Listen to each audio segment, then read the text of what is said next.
आप देख रहे हैं एनिमेशन टीवी। जैसा कि लास्ट एपिसोड में हमने देखा कि तैंग शैंग बहुत ज्यादा घायल हो गया था और क्रोकोडाइल मास्टर तैंग शैंग को जान से मारने के लिए आगे आ रहे थे कि तभी वहाँ हाइथियान सेक्ट आ जाती है और तैंग हाउ जोर से चिल्लाकर कहता है कि आखिर किसमें इतनी हिम्मत हुई जिसने मेरे बेटे को कष्ट पहुँचाया।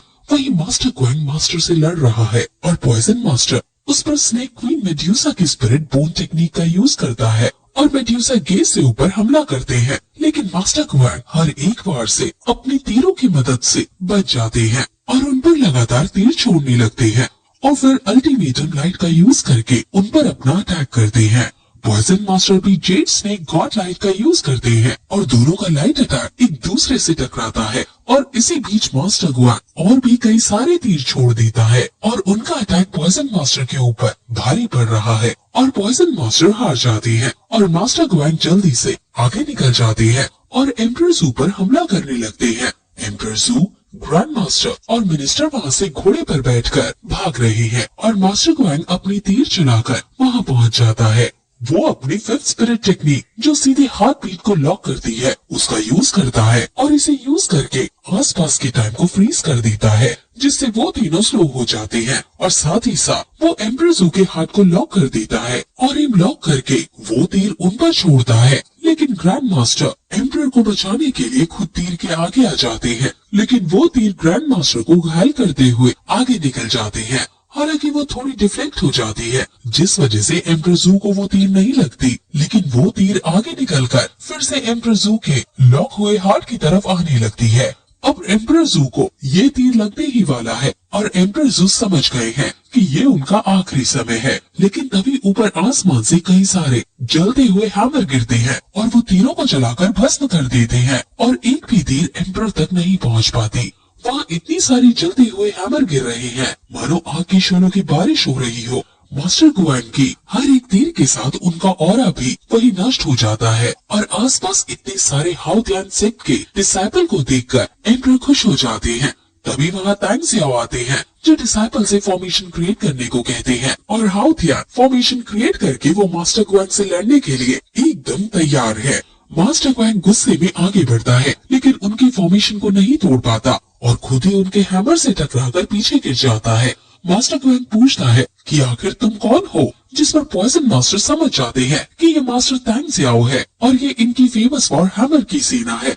वहीं दूसरी तरफ तैंग हाउ क्रोकोडाइल मास्टर से कहता है कि तो तुम हो जिसने मेरे बेटे को नुकसान पहुंचाया, जिस पर क्रोकोडाइल मास्टर हाँ कहता है और कहता है कि तो क्या, हाउथियान सेक्ट एक कायर सेक्ट है और तुम क्या सोचते हो कि आखिर तुम लोग वापस आ जाओगे तो इन्हें जीत दिला दोगे। आखिर तुम्हारी हिम्मत कैसे हुई मेरे से इस तरह बात करने की, यहाँ तक कि तुम्हारी क्लैन का तैंग चेन भी मुझे सीनियर कहकर बुलाता है।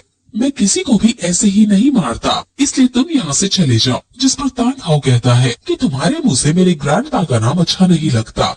क्रोकोडाइल को गुस्सा आ जाता है और वो अपनी सभी स्पिरिट रिंग्स को एक्टिवेट करता है और कहता है कि मैंने 50 साल से हॉल ऑफ एल्डर्स को नहीं छोड़ा था और अब इसलिए मैं देखना चाहता हूँ कि तुम जूनियर्स कितने ताकतवर हो। क्रोकोडाइल की मार्शल स्पिरिट से हर तरफ एक स्ट्रॉन्ग ऑरा की आवाज गूंजने लगती है और तैंग हाउ भी जोर से हंसता है और अपनी स्पिरिट रिंग को एक्टिवेट करता है। तैंग हाउ के पास भी 1 लाख साल पुरानी स्पिरिट रिंग्स है और ओल्ड कूट और ओल्ड बर्ड ये देखकर काफी हैरान है कि दोनों बाप बेटा इतने शक्तिशाली हैं। तैंग हाउ आगे बढ़ते हैं और उन दोनों का इंटेंस ऑरा एक दूसरे से प्रेशर फील करता है, लेकिन तैंग हाउ बिना डरे क्रोकोडाइल की तरफ बढ़ रहे हैं जो देखने में काफी ज्यादा औसम है। वो अपनी मार्शल स्पिरिट को एक्टिवेट करते हैं और अपनी हैमर की असली पावर यूज करते हैं। क्रोकोडाइल भी समझ जाते हैं कि इसका ऑरा तो काफी स्ट्रॉन्ग है। वो फिर तुरंत उस पर अपनी पूंछ से हमला करते हैं और तैंग हाउ भी अपने हैमर से उस पर हमला करता है और इस हमले से क्रोकोडाइल मास्टर दूर जाकर गिरता है। वो शायद भूल गया है कि ये तैंग हाउ है जिसने अपनी जवानी में अकेले ही अपनी वाइफ को बचाने के लिए मार्शल सोल हॉल के सभी सोल लैंड मास्टर्स को हरा दिया था और अब तो इसके पास लाख साल पुरानी सोल रिंग्स और एंसेस्टर्स की दी गई पुरानी सोल बोन्स भी हैं। क्रोकोडाइल मास्टर ये देखकर हैरान है। मास्टर क्वेंग भी हाउथियान फॉर्मेशन से चोट खाया हुआ परेशान है और वो अब उनसे लड़ने के लिए तैयार होने लगता है। वही पॉइजन मास्टर तुरंत ग्रैंड मास्टर को लेकर उन्हें देखने लगते हैं और उनका इलाज करने लगते हैं। डीन फ्रैंडर और अर्लॉग चिंता में आ जाते हैं और वहीं दूसरी तरफ मास्टर ग्वेन हाउ ट्रांसफॉर्मेशन को तोड़ने के लिए उसकी तरफ बढ़ते जाते हैं। उनके साथ मास्टर ग्वेन को रोकने की कोशिश करते हैं कि तुम उसे नहीं तोड़ पाओगे, लेकिन मास्टर एक नहीं सुनते और वो हाउ ट्रांसफॉर्मेशन में घुस जाते हैं। वही तांग शैंग भी नहीं समझ पाता कि आखिर उसके पापा किस टेक्निक का यूज कर रहे हैं जो उनकी पावर इतनी ज्यादा स्ट्रॉन्ग हो गई है। क्रोकोडाइल मास्टर 7 स्पिरिट टेक्निक से अपनी गार्डियन स्पिरिट फॉर्म में आते हैं और जमीन के अंदर जाकर तांग हाउ पर सरप्राइज अटैक करने का डिसाइड करते हैं।